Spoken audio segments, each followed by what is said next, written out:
Graça e paz da parte de Deus esteja com os meus amados irmãos em Cristo Jesus. Nesta terceira aula, a gente vai dar continuidade ao nosso estudo da pneumatologia, que é a doutrina do Espírito Santo.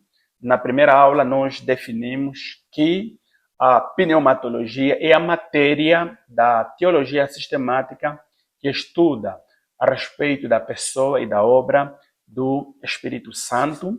Entendemos a respeito disso. E na segunda aula, nós apresentamos a respeito de algumas características pessoais do Espírito Santo, né? Demonstramos que o Espírito Santo possui características pessoais, isso mostrando claramente que ele não é uma energia, nem tampouco uma força ativa de Deus, como alguns movimentos vêm ensinando, movimentos como os das Testemunhas de Jeová, que vêm distorcer essa verdade. E hoje a gente vai concluir com o nosso pequeno estudo. Vamos falar um pouco a respeito do símbolo do Espírito Santo. Nós já aprendemos muitas coisas relacionadas ao Espírito Santo. Nós aprendemos, em primeira instância, aprendemos sobre a definição de pneumatologia, aprendemos sobre a divindade do Espírito Santo, aprendemos um pouco sobre a Santíssima Trindade, apresentamos que errar uma das três pessoas da Trindade é mesmo que perverter a Santíssima Trindade. Se a gente erra ali, a gente vai perverter a Santíssima Trindade. Estudamos a respeito das características pessoais do Espírito Santo, apresentamos que o Espírito Santo fala, que o Espírito Santo pensa, que o Espírito Santo nos consola, que o Espírito Santo ensina, que o Espírito Santo pode ser entristecido, que o Espírito Santo pode ser resistido, pode ser mentido. Apresentamos esses aspectos. E hoje vamos, e também, né, sem me esquecer, havíamos apresentado alguns nomes e títulos que é apresentado no Espírito Santo, como autor das Escrituras, como consolador, como conselheiro, como ajudador. Nós falamos que essas traduções no grego significa paracletos, do qual temos Paraclito, ou outro nome, nesse caso, que é apresentado ao Espírito Santo. Apresentamos o Espírito Santo como selo da nossa garantia, como nosso guia, como o habitar do crente, o nosso intercessor, como o revelador da verdade, como o Espírito de Deus, Espírito do Senhor Jesus Cristo, Espírito de vida, o Mestre, o Testemunha. Então, hoje, vamos dar sequência falando sobre o símbolo do Espírito Santo. Porque quando a gente estuda a respeito desta temática da pneumatologia, a gente também se deparará com essa questão sobre o símbolo do Espírito Santo. As Escrituras vêm apresentar alguns símbolos. E um desses símbolos que nós poderíamos aqui fazer menção é água. O Espírito Santo muitas vezes é apresentado dentro desses moldes de água. Isso porque a água é indispensável para a vida. Onde não há água, não há ou não tem vida. Assim também é essencial, neste caso, a presença do Espírito Santo para que haja uma vida espiritual. Então, a água, queridos irmãos, nós sabemos que ela lava, que ela limpa, que ela hidrata, ela emudece, ela refresca, ela descendenta. Então a gente percebe nas Escrituras que o Espírito Santo, ele é muitas vezes denominado ou é apresentado como símbolo, como sendo chuva. Se a gente observar para Joel no capítulo 2, versículo 23, e também denominado como torretes. Isaías capítulo 44, versículo 3, como rios. Ezequiel capítulo 47, versículo 1 a 12, como rio nesse caso, que seria derramado ou fluiriam abundantemente no nosso meio. João capítulo 7, versículo 37 a 39. Então a gente percebe que o Espírito Santo ele é visto dentro desses moldes como água, porque ele é quem nos traz tempos de refrigério. Então, quando pensamos nos símbolos do Espírito, a água não deve ser descartada. O Espírito Santo também um dos símbolos que nós vamos encontrar é o vento, que no hebraico é ruach, no grego é pneuma, que em várias passagens das escrituras elas são traduzidas por vento, brisa, fôlego ou ar. Então, por exemplo, em Gênesis, no capítulo 2, versículo 7, está escrito que Deus formou o homem do pó da terra e soprou nas suas narinas o fôlego, ou ruach, de vida. Também em Ezequiel, por exemplo, no capítulo 37, versículo 7 a 10, nós percebemos que um vento vem para dar vida, nesse caso, aos ossos secos. Um texto que nós bem conhecemos. E Jesus fez o mesmo em seus discípulos. Isso em João, no capítulo 20, versículo 22. Os irmãos lembram desse texto?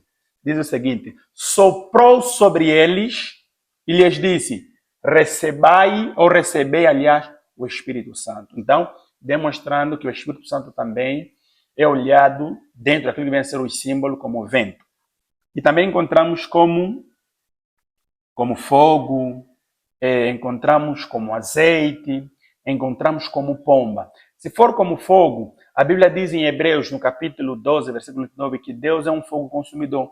Por isso que acreditamos que o Espírito Santo se manifesta como fogo, não somente para o juízo, mas também para o revestimento de poder e purificação. Então a gente percebe essa questão. E o fogo aquece e ilumina. A gente se observar em Isaías capítulo 4, versículo 4. E Deus se manifestou várias vezes a seu povo numa coluna de fogo. Isso a gente observa em Êxodos, no capítulo 13, versículo 21. Por isso é que relacionamos, nesse caso, o fogo ao Espírito Santo. Por exemplo, no Pentecostes, o Espírito Santo desceu em forma de línguas de fogo. Isso a gente observa em Atos, capítulo 2, versículo 3, como pomba. E o Espírito Santo, né, também, ele traz esse símbolo de pomba, que é representado por uma pomba, porque quando Jesus, a gente percebe que quando Jesus foi batizado, o Espírito Santo desceu sobre ele em forma de uma pomba. Então, a pomba também é um símbolo de paz. Azeite, nós também encontramos a respeito disso. Isso a gente observa em Salmo 133, versículo 2, a gente percebe a respeito dessa questão. E como selo também, né? E nós percebemos que o selo traz a ideia de possuir ou marcar propriedade. Então, a gente percebe que o Espírito Santo também é olhado e visto desta maneira. E não só, em Apocalipse, no capítulo 7, versículo 12 a 3, diz que Deus mandará selar os céus, nesse caso, para suportarem a grande tribulação. E os que são, ou seja, os selados pelo Espírito Santo, não receberão, hipótese nenhuma, a marca da besta. E também a gente, no estudo da própria pneumatologia, encontramos o batismo do Espírito. É claro que quando a gente fala do batismo do Espírito, a gente tem observado muitas outras confusões. Alguns acreditam que quem não fala em línguas estranhas não é batizado no Espírito. Alguns acreditam que a evidência que alguém é batizado no Espírito é falar em língua. Mas quando a gente olha de forma clara, de forma simples nas Escrituras, a gente poderia apenas definir o batismo do Espírito como a obra através da qual o Espírito de Deus coloca o crente em união com Cristo, em união com outros crentes no Senhor. Então, quando alguém é batizado, ou seja, quando nos referimos do batismo do Espírito, é aquela ideia de que do Espírito Santo nos colocar em união com Cristo e com outros crentes. Isso acontece que no momento da nossa salvação. 1 Coríntios, capítulo 12, versículo 12 a 13, e Romanos capítulo 6, versículo 1 a 4. São passagens centrais na Bíblia, né, onde encontramos esta doutrina. Passamos a leitura de 1 Coríntios capítulo 13, 12, aliás, versículo 13. Paulo declara o seguinte: pois todos nós fomos batizados, todos nós, não está a falar alguns, todos nós fomos batizados em um espírito, formando um corpo, quer judeus, quer gregos, quer servos, quer livres, todos temos bebido de um espírito. Romanos capítulo 6, versículo 1 a 4 declara: que diremos, pois? Permaneceremos no pecado para que a graça abunde? De modo nenhum. Nós que estamos mortos para o pecado, como viveremos ainda nele? Ou não sabeis que todos quanto fomos batizados em Espírito, fomos batizados na sua morte? De sorte que fomos sepultados com ele pelo batismo na morte, para que, como Cristo foi ressuscitado dentre os mortos, pela glória do Pai, assim andemos nós também em novidade de vida. Mas precisamos compreender algo. Apesar de Romanos 6, amados irmãos, não mencionar especificamente o batismo do Espírito, ou seja, não mencionar especificamente o Espírito de Deus, a gente percebe que nesse texto Paulo vem descrever a posição dos crentes, nesse caso, perante a Deus. E já, enquanto que em Romanos 6, Paulo vem descrever a posição dos crentes perante a Deus, em 1 Coríntios 12, ele nos diz como isto acontece. Por isso que a gente precisa perceber que é necessário, né, quando falamos do batismo no Espírito, é necessário observar 3 factos que poderão nos ajudar e não só, que poderão também solidificar a nossa compreensão do batismo no Espírito.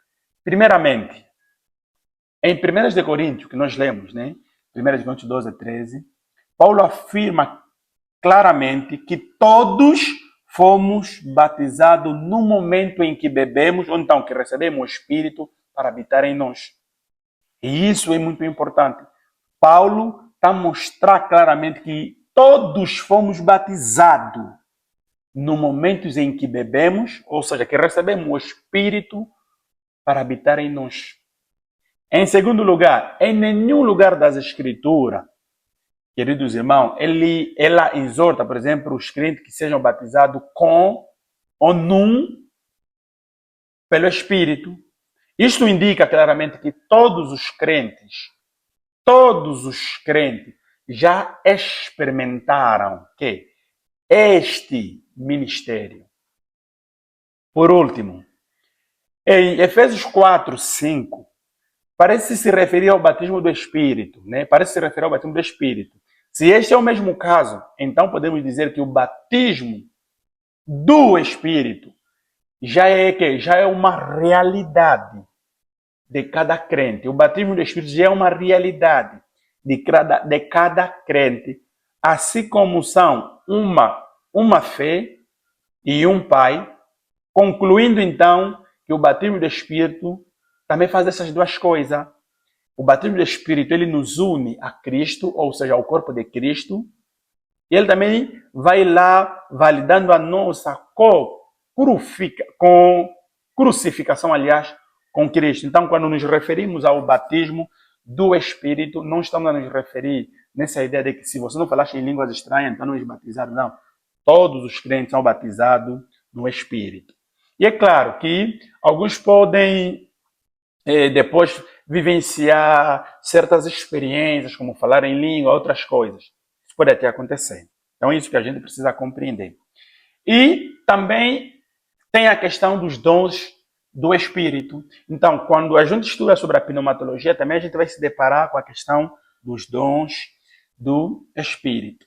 E é claro que esse é um assunto vasto, mas eu apenas vou apresentar o necessário. Primeiro que temos que entender que os dons espirituais são habilidades que são dadas por Deus para nós e para a igreja.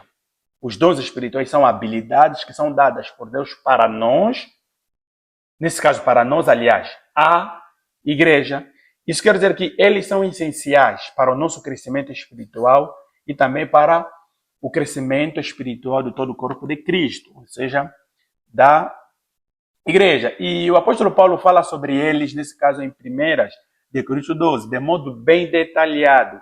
Então vale muito a pena, queridos irmãos, para você que está a nos acompanhar nesta terceira aula, leres esse texto que lida a questão dos dons espiritual. E neste capítulo, queridos irmãos, Paulo fala de 9 dons espiritual que a igreja pode receber. Mas nesse mesmo capítulo você vai ver que ele fala sobre dons também de prestar ajuda, dons de administração Enfim, a gente também percebe a respeito dessas coisas. Mas ainda olhando para os novos dons que a gente que vamos encontrar aqui em 2 Coríntios 12, a gente percebe algumas questões importantes. Primeiro, vamos encontrar os dons espirituais como sendo palavra de sabedoria, palavra de conhecimento, fé, dom de cura, operações de maravilha, profecia, discernimento de espírito, variedade de língua e interpretações de língua. Olhando para esses dons, eu vou poder dividir esses dons em 3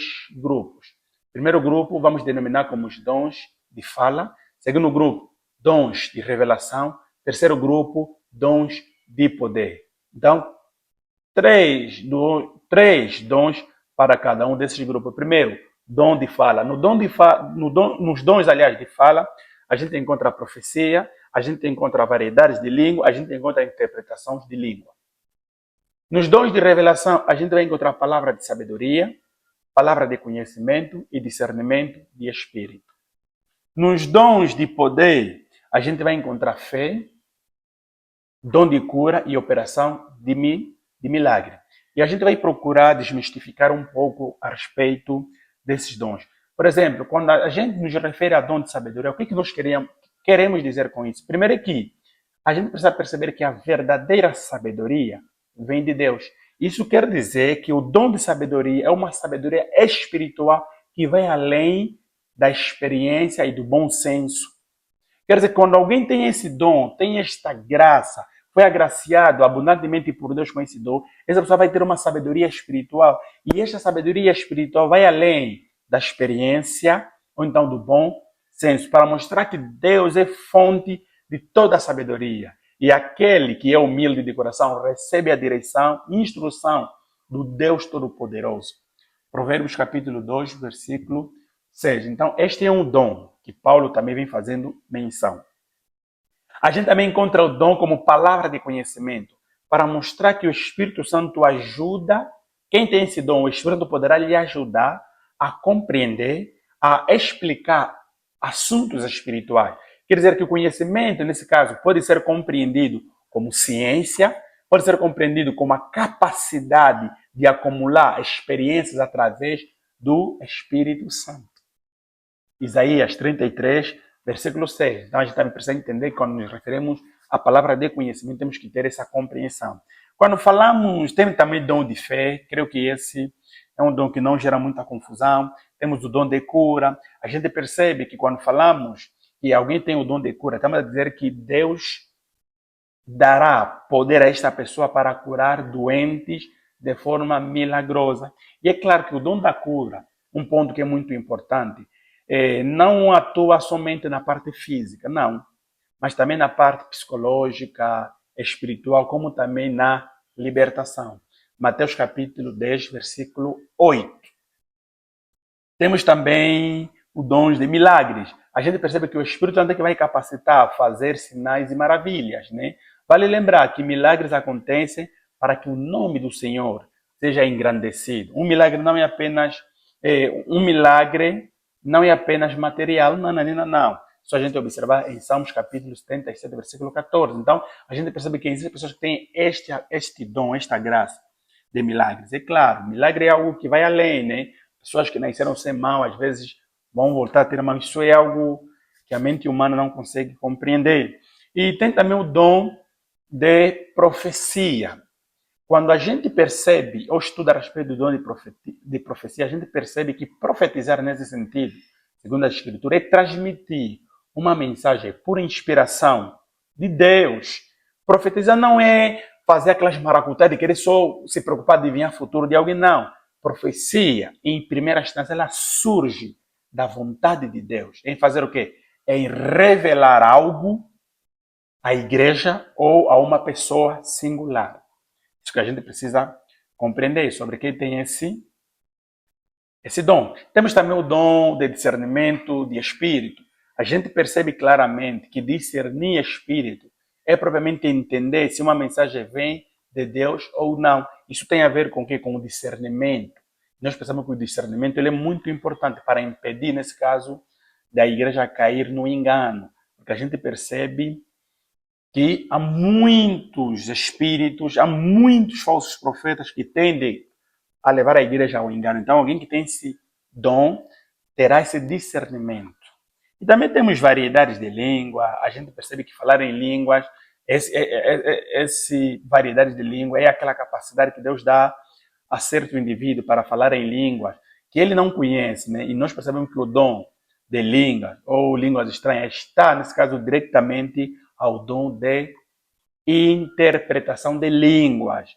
Pois a gente percebe nesse sentido que o objetivo principal do dom, deste dom, aliás, de língua, é edificar a igreja e não é edificar a si mesmo. Como Paulo falou, né?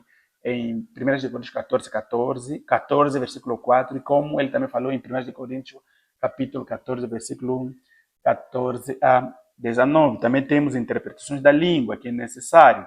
Então a gente precisa perceber isso.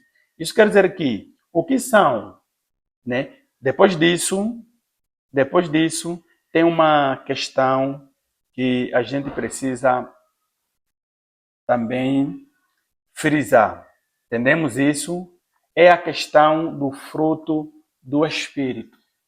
Então, quando a gente estuda a temática da pneumatologia, também a gente vai se deparar com os frutos do Espírito Santo. Nós percebemos que os frutos, ou seja, que o fruto do Espírito, nesse sentido, nós poderíamos defini-lo como sendo um conceito teológico cristão, contido, neste caso, no Novo Testamento, especificamente na carta do apóstolo Paulo em Gálatas. Então, a passagem descreve o fruto como que, como o que se espera, nesse caso, o resultado de uma vida de quem o Espírito Santo domina ou tem atuado. Então, a gente, quando olha em Gálatas, a gente percebe que Paulo vem mostrar um contraste entre aquelas pessoas que possuem, que são agraciados com esses frutos, mostrando que eles têm uma nova vida, em, em comparação com aquelas pessoas que vivem, que se deleitam nas obras da carne. Então, Paulo vem trazendo esse contraste. E a gente percebe que Paulo, ele quando fala dessa questão, desse contraste,